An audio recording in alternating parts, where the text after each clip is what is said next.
Welcome back to another episode of the Blueprints Brocast. I'm Austin Tokar. And my name is Jay Cruz. And today we have a very special guest. Very special guest. Why don't you go ahead and introduce yourself, buddy? Hi, I'm Rueben Cruz. Who are you? I'm third youngest brother Third youngest brother.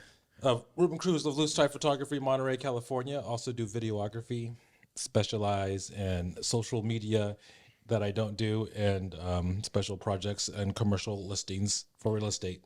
Okay. If they want to find you and potentially hop onto your business. Whoa. Can't do that yet. They have to get some value first before he's able to, put that information in there. But see, here's the thing. I agree. But I want to bring value to his time and put it up front, because this is what happens. Somebody's like, hey, man, we let him on the podcast. No, so this is what happens. Thanks, Joe Rogan. Somebody's like, hey, oh, man, what's his contact and stuff? And they want it in the very front so they don't have to search for it through the whole video. Hey, man. So we're bringing value. Hey, that's a very surface level thing. If they want his contact, it must Hey be guys, from hey, focus something on else. me. If you guys want my information, it's right here. There it is. We'll put it up. Yeah, just Okay. sub it in there. All right, so today we're talking a little bit about entrepreneurship, and because we're all kind of in that realm of entrepreneurship, running our own businesses, building our own businesses. Some of us more advanced than others. Yeah, some of us a little bit more seasoned. I've ran, corporate businesses for a long time, for many years, and had people under me. But now I'm in a realm, in a space where I'm doing it solo. Austin is, he has somebody that's I'm helping him and like above him, but technically he's on his own. Like if he doesn't work, he doesn't make money, because his boss doesn't give. Is that everybody though? Huh? You don't work, you don't make money. No, but we talked Tell about me more that. about that business concept. Yeah. We talked about that, because people go to work and they just check in and they just do whatever they want to do, and the bare minimum, and get paid. Eventually That's true, they'll because you come can't go not doing work without some limit of like accountability. Okay, If you go to Starbucks, you can get away with not doing work. okay, here's the main You can't get difference. away with that Here's at the your main job. difference.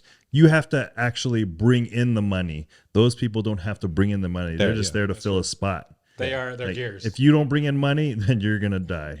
We don't pay you for your mind. So Ruben's been doing it a lot longer than we have. So Yeah, geez, at this point in time, it's been. I mean, if I would say, okay, so the actual base of my business is, of course, photography. But I mean, I've been doing photography since maybe like 2008. But started off doing photography because I was just a camera salesman at Circuit City, and I just knew how to use cameras. And so I would use cameras in a goofy, like fun way. Like I have an expensive piece of equipment, and I'm gonna take it to Tahoe and take pictures of our family and stuff. It wasn't until later on, my girlfriend at the time, she used to watch a lot of America's Next Top Model. And so then I would see them do the shoots, and I would see the light setups, and I was like, oh, I wonder if I could do that. And so then I started to try to emulate that. And I did that for a while, and then people started following me on, people were just liking all my stuff on Facebook. And I was getting notoriety as like being very skilled for someone who just does it for fun. And then I had one of my regulars at the time I was bartending ask me like, hey, I really love your work. I want you to shoot my wedding. And I said, oh, okay. I don't think I want to do that. And they're like, no, it'll be fine. And then they said, hey, our wedding's going to be at Pasadena. And if you're not from Monterey, Pasadena is also called the Nicklaus Club. So named after the golfer. So to have a wedding there, I mean, you're spending a minimum like $40,000 at the very beginning of it. And so for me as an amateur photographer, I was just like, I'm not going to shoot your wedding. And they said, no, please. Like we left. This was Marcus and Melody, Marcus Trout. Yeah. No, let's do it for us. And so then I said, okay, if I do it, because of the fact that, I mean, I watch too many law shows, I was like, you can't pay me. I want to do it for free since I'm not an actual professional, because liability, right, if they're paying me. And so then I shot it. And then after I shot it, one of my friends that was a photographer said, hey, didn't you shoot a wedding? And I was like, yeah. And she said, hey, let me see it. And then she looked at my work, and then she said, Ruben, this is really, really good work. And I was like, is this really good work? And she was like, yeah. She's like, you don't look at other wedding photographers? And I was like, no, I look at, Jeremy Cowart. He does professional portraits and does, for example, if you're looking at Netflix and you're seeing the covers for each of the shows you're looking at, those really dynamic pictures that are really stylized, that's what he does for a living. And so for me, that's all I looked at. And so when I came back to Hold on 1 second. 1 second. You got to stay up in the microphone. Why don't you go on and bring the mic up to your mouth? When it's funny the fact that I do this for a living and I'm like away from the mic. So then I never looked at people around me, and because I didn't look at people around me, in my brain, my peers were people that are getting paid tons of money to do their work. And so then when I looked at local photographers, I was like, holy crap, I'm a really good photographer. And so then from there, it went from shooting just that first wedding to shooting 3 the next year, 7, 10, 15. And then I got all the way up to the highest I've ever shot, I think was 41 weddings in a year. And I mean, this is also, I'll talk about this later, but I had to learn also when to pull it back and where my sanity versus money, where the chart, what is that? What is the one? Crazy hot scale. Oh yeah. Yeah. Same thing, but for like sanity versus income. I'm trying to strike that balance. So I'll get back to that later. But so from there, then I just grew my business, and then so this whole time you were still bartending, and I was still bartending. And so then the reason why I kept on bartending is because I had this amazing story. Hey, I make more money on my part-time job than I do on my full-time job. And then people would be like, oh, cool. And then they'd hear me. And that was actually one of my sales pitches to actually get my business out there, because people were so proud of this guy who did something on the side that was actually making more money. And the only reason why I quit bartending is because I was making such a ridiculous amount of money that my story, and also I was well known enough where my story didn't have to be my sales pitch, and then my business in and of itself was my credibility. And also just the momentum of my business took on its own life. And I was like, oh, I have enough of a reputation where the ball is rolling. The ball is rolling. So yeah. What would you say to somebody out there that thinks they have a skill and they're not because you didn't know, like you didn't know whether your skill was good or not. What would you say to someone out there that's like, hey, I want to start my own business?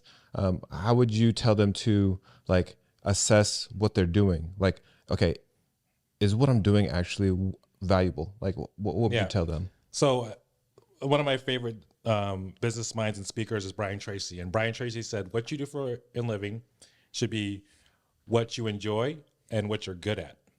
And he said, you can know how good you are at what you do depending on who you consider your peers, right? So if you want to go into a business, like let's just take photography, because it's the easiest thing to relate to. So if you're going into photography and then people say like, hey, you have a style like, and then they compare you. And then you kind of, or also you have your friends that you do photography with, and you kind of consider yourselves all the same skill level. You can see their work and you can distance it from yourself and just be like, if I was that person, would I hire that person, and would I spend that much money on their work? And that's the best way to have a sounding board without offending your friends, where you can look at yourself reflectively.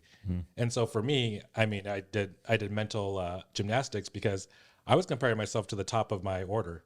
Like, I mean, I was like, I'm a beginning wizard and I'm comparing myself to Gandalf. So even if I fall short, I can still, I can still help Frodo bring the ring to the mountain. That's essentially what it is. The reason why I asked that question is because I have a friend that's into photography. She just started and she wants to start a business. She's created a website, and I'm familiar with what it should look like, what the aesthetic should look like. Everything is bad. So the layout of her website is bad. The photos are bad. Like, everything's bad. And I've told her, I said like, hey, this is what this could use. This could be better. But I have no idea how to like just say like, hey, currently you shouldn't be asking people to pay you. Like, but she doesn't yet, not yet, but she's trying to.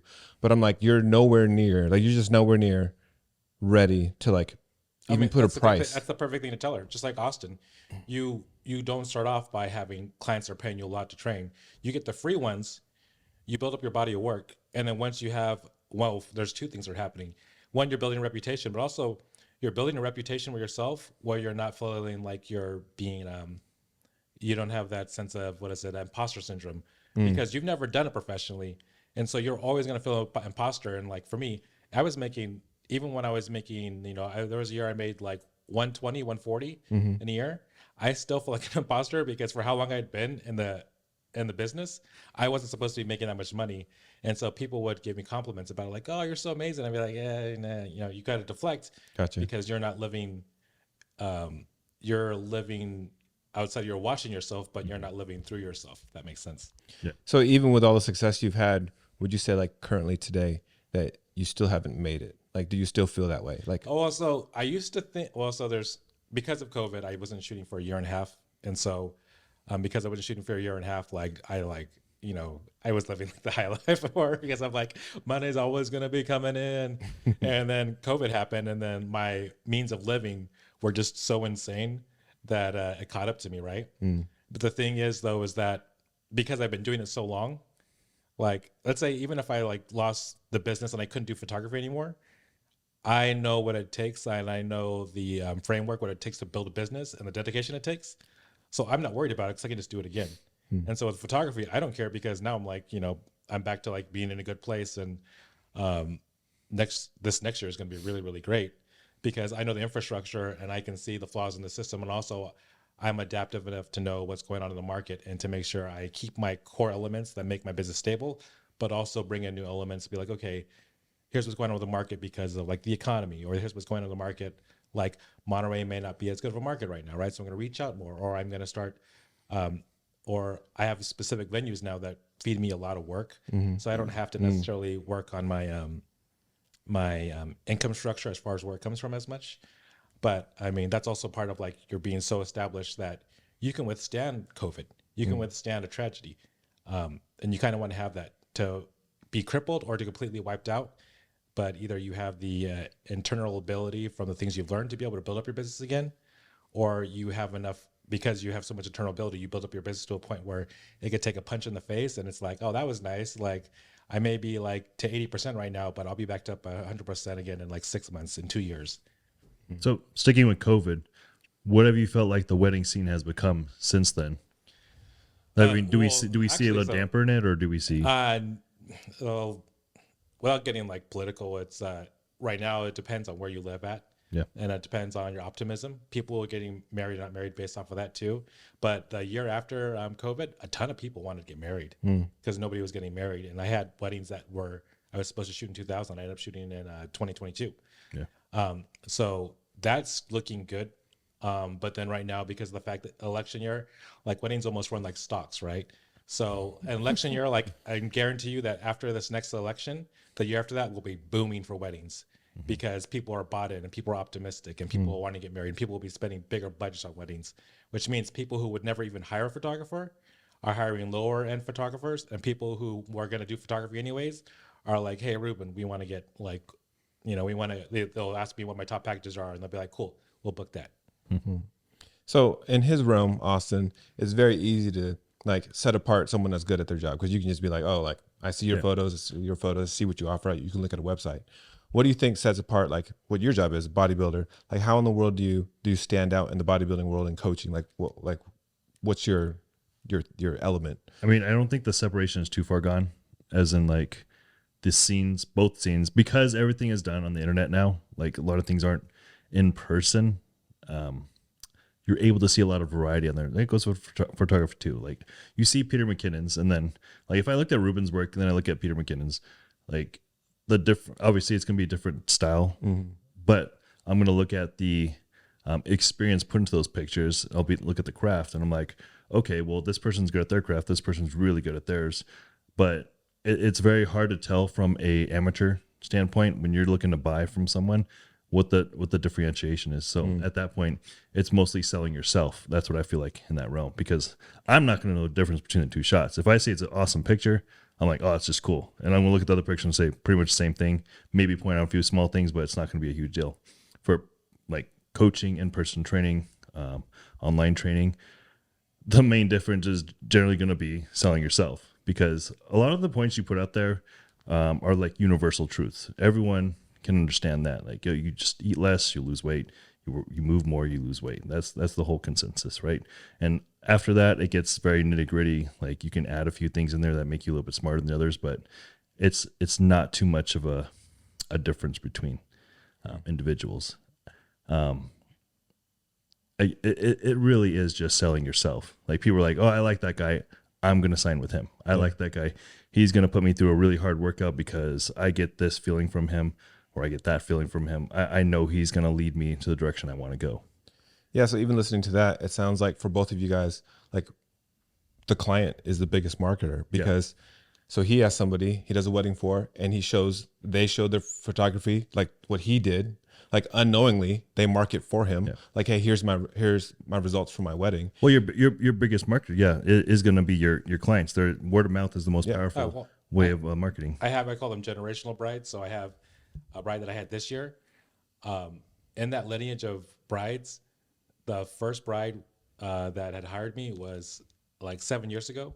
And then every 2 years, that person referred me to somebody else, referred me to somebody else. And the funniest thing is that very first bride, they're a bunch of really wealthy realtors in Saratoga area. So like it's a really nice part of California. And then I saw that very first bride at the wedding, the very most recent bride I did this year. And I'm just like, oh, these people are just like, I don't say they pit me out to each other, but they send me to the next person. And like Austin's are totally on point about that, is that the average person can't tell the difference between, one vendor to another, right? And so the onus is on us to, one, educate the client, but also two, not overwhelm them. So a lot of times you want to ask them something specific. So you can say, for me, I'm like, hey, like Austin asked, like, what was your experience with the previous trainer, right? I would ask something like, oh, like, so what's something at weddings that you don't like when you see? And then they tell me something they don't like. And I would say, well, do you know why that happened? And then once they was like, oh, no, why would that happen? Then I explain what messed up during the wedding day that made the wedding day more difficult. And then I've illuminated them, right? They're like, oh, that makes so much sense. And then you have the authoritative power. And so all Austin has to do is be like, well, tell me like what was going on with your last coach. And then he can instantly be like, oh, well, they're manipulating your macros too frequently, and your body can't get used to it. And as soon as they have that, then the person has an aha moment. And then when you see that aha moment, then you're busting down their door. Then you're like, cool, awesome. And I'd like to have you, I'd like you to have a successful experience with me, and you have to genuinely care and say, I want, like for Austin, he's like, I want you to make improvement and be happy with yourself, and I want you to be on an upward spiral. And for me, I'm like, I want you to go through your wedding day and have it feel like Disneyland. I want you to have fun. I want you to know that I'm in control of everything that's going on, and no matter what, I will make sure you get the best product by the end of the day. And once you put yourself in a place of authority, and then also a place of like safety and comfort, they're like, oh yeah, I have I have the best personal trainer. Oh, I have the best photographer. You want to hear the conversation we had? Take my money. Yeah, take my money. Yeah. Okay. Now for you, what does that look like? Yeah, what does that look like for you? So in my realm, which I think we're all kind of in it, it's just social media and YouTube. And what sets it apart is it's marketing. It comes out of marketing. But I think there's a element of trust, like what you guys are talking about, and that I haven't been good at, that I need to be better at, is just showing up, like honestly, nearly every day. Yeah. Because when you show up every day, then they're like, there's a dependability on like, oh, you're going to be there. I'll give you guys an example. I know you have to have like a thing, like a shtick that you have. And Sam Sulek, right? He came out of nowhere. His thing is, he's a guy that... Wait, who's Sam Sulek? You don't know who that is? The modern day Rich Piana. Come on. That's all you have to say. Okay. Got a little sick bicep Sam with Hostile. Okay. Okay, yeah, see? Yeah, I know he is. Okay, so if you ever watch any of the YouTube videos, no cuts. There's very little editing, nothing special to it. It's just, he just is there. It's his day. He's not doing anything like crazy. His workouts are always crazy. And it's always like, bro, what the heck are you doing? But you can't argue with it because it's working for him. Yeah. But like, he just shows up. But he shows up every day, and his videos are 45 minutes to an hour long. It's like, who has time to do that? But people have grown to like just like hanging, like watching him in his days, like just hanging out with him. And he's just a regular guy though that does, extraordinary, extraordinary thing. But like, it's just showing up every single day and building trust. And so like in that sense, it's still like, that's the market. But there's a second element to it that you do have to have, the right words, the right hashtags, the right thumbnail. Like, you still have to have those things. If you're not going to do what Sam's done and show up every single day, you still have to have those elements, because, you're never going to get that new person to like click on it. And so this segue is great. And one of the issues is that I have the success of the channel is that there's multiple things on it. So I have some gym reviews, I have some like family stuff, I have different things on it. So people come for one thing, but then the podcast is a whole different genre. So all that to say is like, hey, this is probably the last podcast you guys will see on this channel, and I'm going to be separating it to a whole new channel. So you guys will see that. I've already created the channel. It's called the Blueprints Brocast, obviously.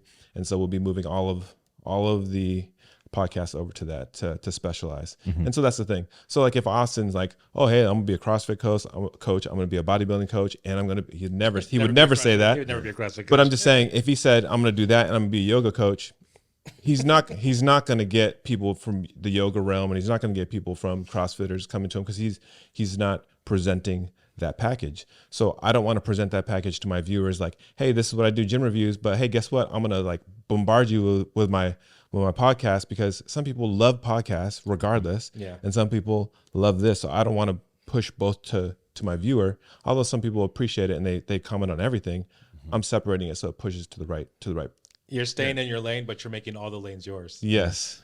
I'm in the slow lane, I'm in the fast lane, and I'm in the lane for crime. I'm in all three. So, There's a thing when you start offsecting into other areas, right? People are gonna be like, what's this guy doing? I thought he was good at this thing. Yeah. And you're like, oh, he's just okay at that one, but why is he doing it on a daily basis? People come there for that specific product.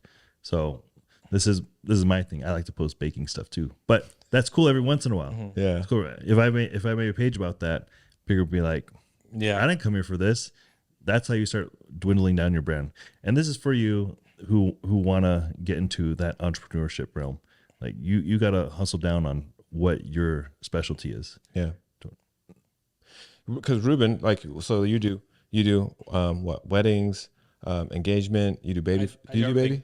Well, so I do everything, right? But I don't advertise that I do things. I'm like Costco, right? I just word of mouth. That's how it works for me. But my selling point for my company is you can have a photographer do your wedding and have a videographer do your wedding. But the problem is that when you get the finished product, the two things don't look homogenous. And so for me, like if you look at my photos, my video, it all looks like it was done by the same person. And I shoot my photos actually cinematically, so it translates really well. So that's my big selling point. And also there's my other selling point is that if you have two separate teams working together, they may not know how to work together. You're hiring separately. Everybody in my team has worked together and it's very smooth. And I make sure that you guys spend more time enjoying your wedding day than spending time with me because I'm splitting it between two different teams. That's true. And once they have that, they're like, oh, that makes boom, illumination. That makes a lot of sense. Yeah. The other selling point is that I do like everything's really cinematic. So I do a lot of shallow depth of field, and that's super risky because everything happens once on a wedding day. So a lot of photographers don't like shooting that way, but I'm like, but if you push your skills up to a level where your margin of error is like 0.07%, then taking the risk isn't actually a risk. Yeah. I always heard photographers like YouTube, they're like, hey, I don't take pictures. I capture moments. And it's like, when you do when you do the shallow depth of field, like you might get the subject you're looking at, but then there's something over here that was like, oh, I could have got that, but who cares? Honestly, well, see, the thing is, the great thing about my secondary photographer, your wife will probably want to appreciate this too, is that that's what my secondary is for. I'm always in the front in the mix, and so people are always looking at me, and so they're always getting the offset angle, and it may not be as cinematic as mine, but it's very moment in time-ish. See, that's my line when I tell people when they say that, like, well, what if I want to like get the atmosphere, and then boom, like everything is a selling point to something else in my business when they're talking to me. So there's repetition, right? Repetition is mastery is repetition, and so you repeat, and then you take notes on the meetings you have with clients, or you take notes on, like for you look at analytics and you see where am I losing them and where am I keeping them and which videos are doing well. So I trim the fat in my conversations with clients. My conversations like my photography. Like you saw how I was with Tristan. I was like, got that. Yeah, that's fine. Got that. That's good. Because I know what works and I stick with what works, and clients appreciate the efficiency. Go ahead. No, you go ahead. It just goes back to what we, like our previous podcast, we talk about 80-20. It's like, hey, I'm not going to do all the extra stuff that I could involve. I could involve this fluff, but like the client doesn't really want that. I'm going to do the part that makes me look excellent. I'm going to do this 20%, and I'm going to make that 20% like a broader scale of what I provide for the customer, because it makes more sense. Hey, let me do the best I can do, rather than like, hey, I'm going to give you what you tell them. I'm going to give you 100 photos. What's the number? For weddings? Yeah. Well, in the white type package now, it's anywhere between 300 to 600, but sometimes delivery more than that. And it's not like 600 photos are like fluff, It's like 600 photos were like, oh, I'm glad I got this photo. But I'm sure when you first started taking photos, like that 600, there was like probably 200 fluff. There was probably like 25 to 30% of it was kind of fluff. But then again, the other problem with that is that it's perception, right? So sometimes there's things where like I have no emotional attachment to it because I don't even know the people I'm taking a picture of. Yeah, it's true. And then afterwards they're like, this is my cousin that I never see from Minnesota. I'm like, oh yeah. Yeah, I talked to them. He told me about that. So I got that picture. I mean, I didn't know that. Yeah, So yeah. sometimes you know, like you don't even know what perceive as value for them. But what were you saying right before that? Because there was actually a point I had about what you just said. I'm just expanding the most important part of what you offer the customer. I was like smirking because I just think of Dwight Schrute. He says like, Michael told me something one time. It hurts my feelings every time, but it's really true. And he says, remember KISS. Keep it simple, stupid. Like people want to add a lot of flowery things to their business or to make themselves look good. And it's like, if you are having meat and potatoes and the meat's cooked perfectly and the potatoes are kind of crappy, you're happy because you got the meat right. Like, yeah, that's true. That's right. So like figure out what your meat is. And if your meat isn't perfectly salted, isn't cooked to the right temperature, you didn't put it on your little wood plate to give it like, what is it? What we put it on when we cook our meat? Cedar plank? A cedar plank. Like if you're not doing the essential right, like then you're not going to get anywhere. Nobody's going to go home and be like, oh, the steak was all right, but the potatoes, they're just going to talk about the steak. Yeah. Yeah. I would never want to go to a barbecue joint and the meat's trash, but all the sides are like the best sides I've ever had in my life. I would hate that place. That mac and cheese though. I would never go I back. don't know, man. You get a good mac and cheese. Actually, good mac and cheese. I mean, a good potato but salad. then of course that's the onus is on them to be like, you know what, maybe we should be a mac and cheese business that happens to sell meat. But I don't know. You could just pick off the meat and just start smashing it in the mac and cheese. Like, well, maybe you just go there to buy sides and you go to two different places. Yeah. You buy barbecue here and the sides here. You want to add any meat to your order? You made me waste my gas. Like, you want to add any meat to your order? Oh, no, I'm good. I just love your mac and cheese, bro. You ordered every side except for the meat. Yeah, I'm good, bro. So you're not only a entrepreneur, you also employ people. Now, are they all contracted or are they? They're contracted. Contracted? No, I don't employ anybody. Yeah. It's contract work. 1099, baby. How do you go about sourcing them? Geez, like that statement of finding good help. I mean, good help is hard to find. It's just so true. I mean, I have fired more people than I have definitely kept. That's for sure. And it's whether it's weddings are stressful, people managing emotions, or people actually being entitled. And like some people, they're like one of the people that I know. Well, one of the people that I fired. She was like working a job at the gift shop on Cannery Row, right? And then I gave the opportunity to like, hey, I'm going to get you to the point where you can shoot weddings by yourself and make $100 an hour shooting weddings for me. And then there was a day where she showed up late and she was supposed to be the primary. And then the other photographer did most of the work. And then she still wanted to like, she was like, I told her, I was like, hey, this is what happened. And I asked her, do you think you deserve to still be paid $100 an hour? And she said, yeah, I do. And then I was like, okay, cool. Also, she lost one of my lenses and she didn't tell me. And she told the other, she told her coworker not to tell me. And so then the coworker, Amanda, like freaking love Amanda. Yeah. She like called me and she's like, hey, Ruben, yeah, everything went good. And she's like, I have to tell you something. And I was like, what's the matter? She's like, we lost your lens. And then she was crying and then she was so upset. She's like, I'll pay for it. And then I was like, no, you're not going to pay for anything. And I told her like, I appreciate more the fact that you told me, even if you knew you would have to pay for it, than the fact that she asked you to lie on her behalf and you didn't. And so like Amanda didn't work with me this year because she's super busy life and she's golden. So like sourcing them is just like you teach them your trade and you hope they have the fortitude to hold on and you hope they have the self-motivation because art is it's innate and some of it's also learned. It's like 50-50. And so they have to have the tenacity to continue to get better. And I can't force anybody to get better at photography.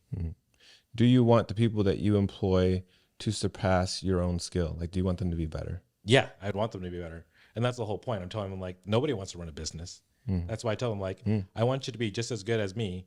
And like, if you're better than me, then great. And you're pursuing your own passion. Like Amanda's getting her master's, right? And then I had her shoot weddings solo without me. And she's really good. I mean, she's like 90% of the videographer that I am. She's like super, super good. Because one, I want her to be confident when she's by herself.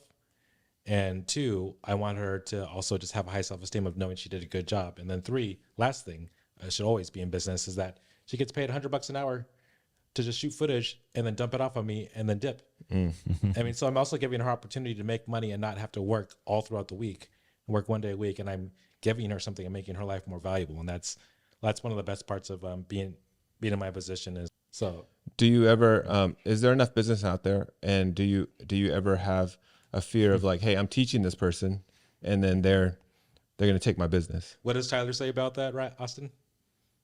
Abundance. That's right. If you have an abundance mindset, it's like cream of the crop always rises to the top. So are you going to like live in fear and be like, oh no, like what if I'm slipping in my game? It's like, well, who cares if you're slipping in your game? Well, at least you're aware of it. You can elevate your game. And for me, I advertise, but I haven't been on Instagram. I haven't posted in 3 years, and I'm still shooting at least 25 weddings a year.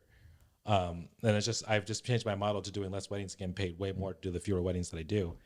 To put that in perspective, guys, there's 52 weeks in a year. So half the year, like half the weekends in a year, he has a shoot. So you talked about this earlier. Like, okay, what's the sweet number? Because like, what's the most you booked? You said 41? Yeah. Yeah, 42 was the most weddings I ever shot in a year. Okay, so practically speaking, the winter months can't have weddings most of the time. Yeah. So you're saying that you basically double, triple booked weekends sometimes. Yeah, it would be days where I'm working Friday, Saturday day. Oof. And on Monday, it's like working in the restaurant business, right, Austin? Yeah. That last, after those doubles, you don't want to talk to anybody. Everything pisses you off. You just want to be in bed, and then you just want to eat food and get fat and just be like, rah, rah, rah, rah. You're just rebelling against the world. And that cost me a lot. It cost me a lot of sanity, and also made my relationships at that time were terrible because like when I wasn't working, I was a great boyfriend. And when I was overworked, it was like, I want to spend time with you. I'm like, then you get the angry me if you want to spend time with me. Well, so it's not only that, you also have to consider, we haven't even talked about this. He does the photo shooting, the videography, and he has to edit himself. Yeah, a lot of people all the export their editing. Exactly. So that's another thing on top of it. So if you really want to, like, you were thinking about doing photography, videography, you got to think you're going to be doing all this by yourself. And he still does it because he doesn't trust other people to make sure the work is good. Other videographers think I'm insane for editing my own videography for how much work I do. But this, for me, it's like, it's hard for me to turn it off. So you're underpaying yourself, basically. That's what you're doing all year. Because I feel like you can Without outsource workload? that. Oh no, well, so I'm going to outsource, but it's that's also one of the struggles of me as a business owner, right? Yeah. Is you have to delegate and you have to let things go, and I have to go through different editing houses and find one that really works for me. Yeah. And I have a couple of friends that do that, and so that's one thing I'm going to let go of next year. But I mean, that's also part of like the joy of being successful, right? I mean, so back when I was doing 42 weddings a year, my average wedding was probably like $2,800 per wedding. And now my average wedding day is like I'm making 67. And then last year, my most expensive wedding was 14 grand for 1 day. So once again, like that whole thing of abundance, right? Like, why am I worried about other people competing with me? It's like, if you can justify charging somebody almost 15 grand for 1 day of work, I welcome the challenge. And if you can get better than me at that, then I'm going to figure out what you're doing.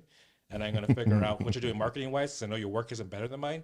And then I am going to make sure that I elevate myself. And that just has to be the mentality. Like you can't be afraid to lose. And so one of the best things in that book, and Trump's book about his failures and his successes, is that he met a CEO, and then the CEO was at top of his game. He was the highest person in his market, and he was great.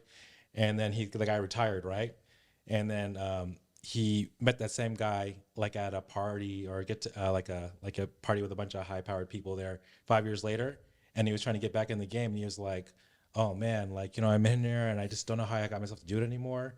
And then like it's like love or hate him, like that was like one of the best things I ever heard from anything from Trump. He was like, don't lose your momentum. Don't be that guy. And even me, where I'm at right now, it's like there's been times where I can feel myself losing my momentum. And I have to when you're trying to finish a rep and you have to yell and be like, and like push yourself through it. You have to do that business wise. There's times where you just have to be like, I'm going to shoot this. I don't care. This hurts so much right now. But you push through. And then once you push through and you're on the other side, you're like, okay, cool. But you're pushing yourself so that you're propelling yourself so you can keep on drifting forward, even if you're just drifting, but you always have to be pushing forward or else you get stagnant. And then you see your business as more of a time eater and like, why can't I just be doing something else versus this is my thing that I'm growing and propelling myself in. I tell you guys, these two have been at my house for the past 4 or 5 days, and every single moment that they have that's a down moment, Austin's working on his business, Ruben's working on his business. So like, there's not a down moment. Like, you know, they're present, they're here with the family, but then when there's that moment where like, hey, everybody's like watching a movie or doing something other random, they're working on their business. Austin's responding to his clients, Ruben's editing photo and video. So it's like, it just becomes part, like, I wouldn't say your life, but it becomes part of you of like, hey, this is what I enjoy doing, for one, like what you guys both already said, but then two, like, it's what I got to do. Like, I got to keep the momentum. It becomes part of, well, go ahead. Well, I was just thinking about this the other day. I don't know if I told you about it, but I was just sitting there thinking, I was like, oh no, it's because Faith was with me. And I was like, oh, Faith had to get time off for this. And then she can be completely blank this whole time. She doesn't have to focus on anything else because she just, you know, she works in the restaurant. So she's just like, all right, I got those days off. I can do whatever the heck I want. Now I'm thinking about it. Like, I do have the freedom to do whatever I want, but you also have to be present still with your business, right? Even though it's on the go, you could do it from the phone, laptop, whatever. You still have to have that accountability to get back to work whenever you do have that free moment. Not even the free moment. It's like the free moments are with the family. The other times are on the work. Yeah. And I'm thinking about, like, there is no really free time you do have or free day specific unless you plan that, I guess. Well, that's what's really cool about watching Austin where he's at. I mean, because like the growth that he's had in his career is like crazy over the past 3 years. And he's in like the juvenile going to adult stage of his career, right? I remember being there. Yeah. It's like he's learning to handle the work-life balance. Like, you know, work could get frustrating, right? And how do I separate my emotions from being frustrated with work to going into personal and family life, right?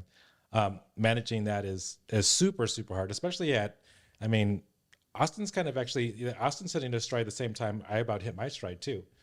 Well, the cool thing for Austin is that he doesn't have to take negative emotion to motivate himself as much as I did. Because I was just like, I was a negative emotion. I was doing it because I was trying to support two people's lives at the time. That's what motivated me to like bring myself to where I'm at. Mm.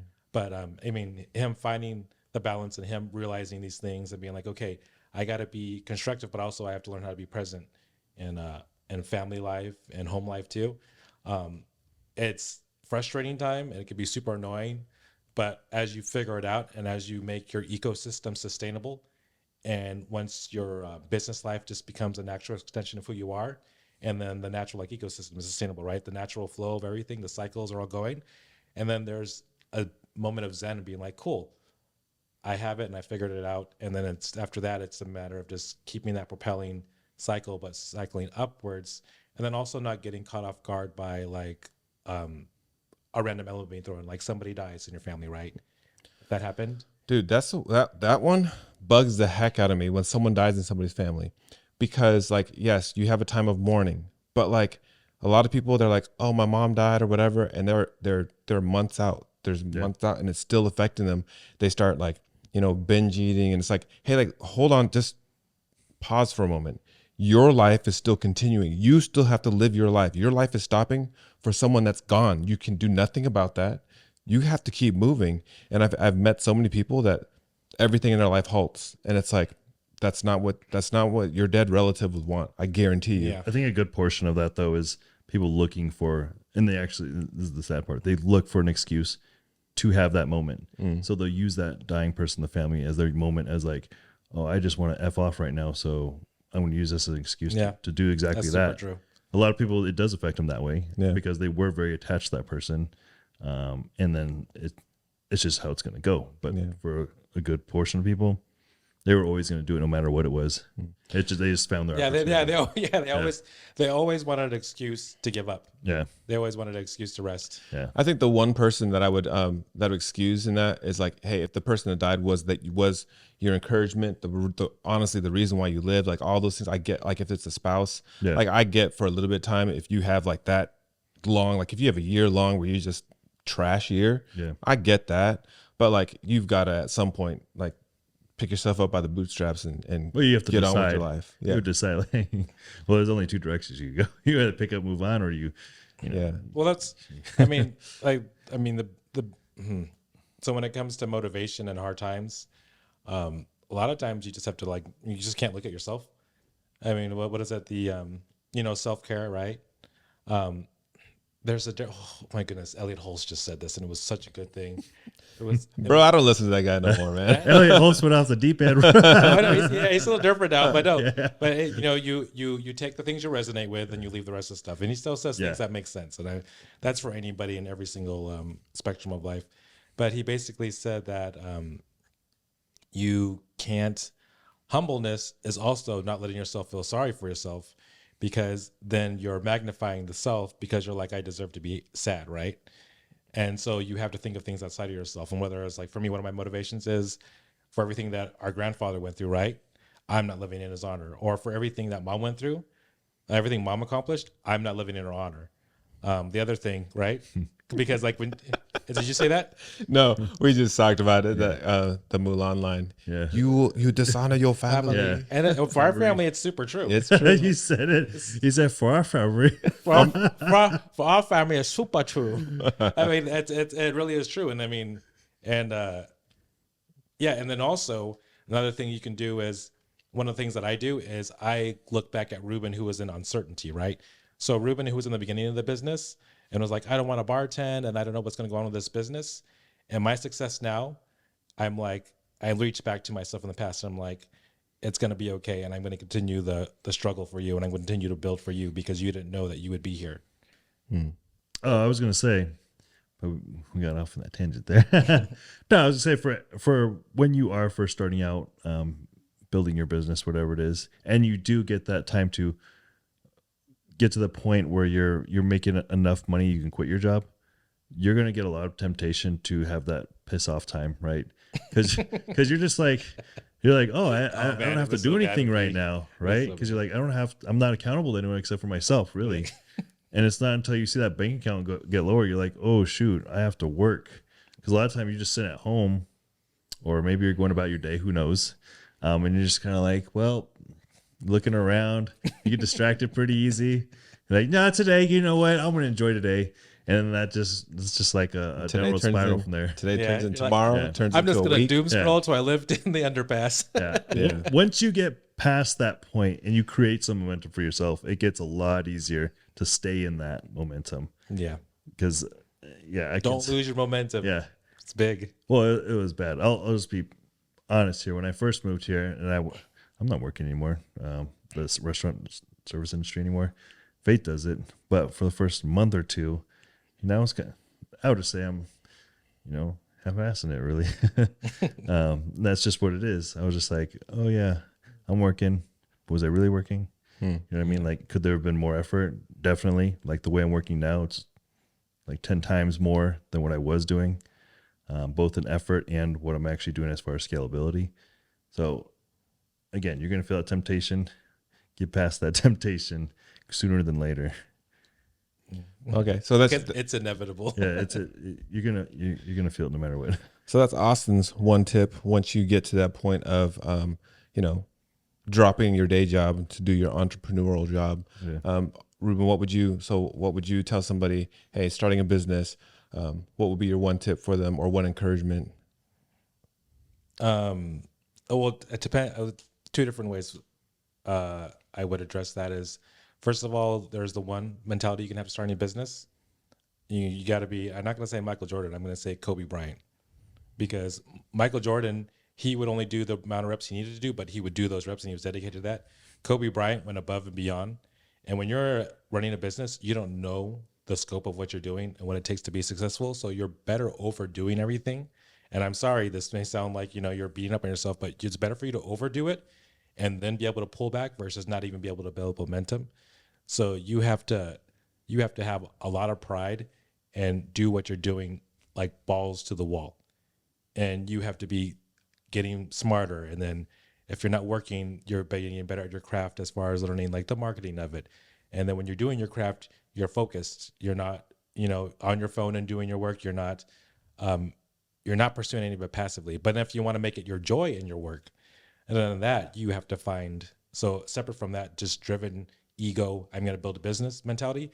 There's the, I love what I'm doing so much that I'm going to cradle this thing. I'm going to love this thing like a child. I'm going to pay attention to it. So you're focused, but in a motherly way, right? You're like, I am going to give it all my love and all my heart to build it into what I want to, so that way, at the end of the day, I can look at it and be very proud of it. So there's the two mentalities that someone can have building a business. And if you can't have either of those mentalities, don't get into business. Don't. And if you can mesh those two, then that's when you go God mode. But that's really hard to do because they're very masculine and feminine energy. And it's hard for people to find that blend, especially with employees, right? To build their business. But master one of those and then try to flow into the other one. But if one of those two resonate with you, then take that as your base factor of building your business and just run with that philosophy and that mentality. That's good. I would say, I know this is something that a lot of people that I've people that I know online is finding what your why is. Like, why are you doing it in the first place? Writing it down somewhere that you'll see it, you'll trip over it every single day. And I would say for me, it would be like, hey, who am I providing for? Because like, if you think about yourself, sometimes we don't care about ourselves as much as we care about other people a lot of times. So like, if I know that I need to provide for somebody else, like that will keep me moving.